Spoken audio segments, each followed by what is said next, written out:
Hey there, if you clicked on this video, that's probably because you want to get Snail armor without actually going to these statues, which are endgame. You probably saw a bunch of videos on YouTube and a bunch of posts on the internet, you know, showing you how to get the fragments out of, you know, the chests that are in these statues. And I know there's like a bunch of labs, like I think 2 labs. There's one somewhere about here. I can't quite recall, but like between these 2 labs, there's like 5 fragments at most. So I'm just gonna show you like the technique I use to move the shells over to the mixer that's here on the skateboard. Because there has been a few posts on the internet saying that you can break the shells with orb weebles, these guys, and that is true. I've tested it, it works on my survival world. I tested it as well, I did it, I have Snail armor without going to the statue, because you know, I play with friends and we play very slowly. So yeah, let's just get straight into it. It's not that complicated, but I just haven't seen anyone post anything about moving the shells, you know, around in Grounded 2. So basically, what you want to do is find a shell, a small one, because you can move big ones, but I'm not sure that you can break it or not. So get a small one. It drops like 3 to 4 fragments usually, and get some grass. Once you have some grass blades, what you want to do is get as close as possible to the shell, because like basically how this works, don't ask me how I found this, I just did, I don't know how, but the player itself cannot move the shell. Like I can't. And you can bump it a bit, it moves just slightly, but it's really not enough to move it around.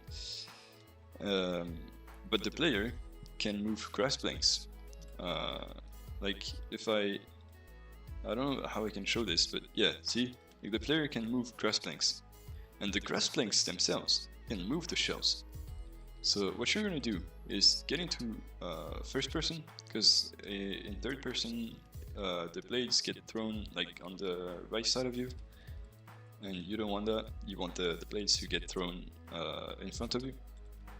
So just look at the direction you want to go, get as close as possible to the shell, look straight down, and just throw them and sprint.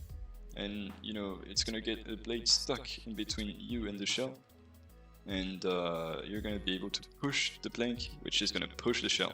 And let me just show you. That was a tiny bit, but sometimes it goes really far. But yeah, you can just move it around with this. And I haven't tried with dashing. Let me try.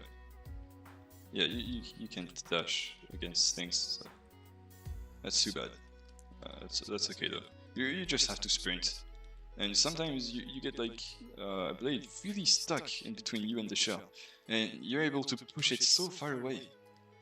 It's really weird how this works, but it just does. You know, see? I've just been able to push it so far away, like from this point to this point, in like a matter of like 1 second, 1 or 2 seconds. And you're gonna be able to, you know, bring the shells over to the mixer to get them destroyed, because these guys respawn. And I think in my save file with my friends, the shell I've brought from the further away was like around here somewhere. It took me like 1 hour max, and I didn't know, I did know the technique, but I just threw them like this. And it gets the shell to move sometimes. That's why it took me so much time. See, I got the shell to move by throwing it like at an angle, but it's just not optimal. You just have to, you know, push the shell yourself with the blades. And yeah, that's really about it.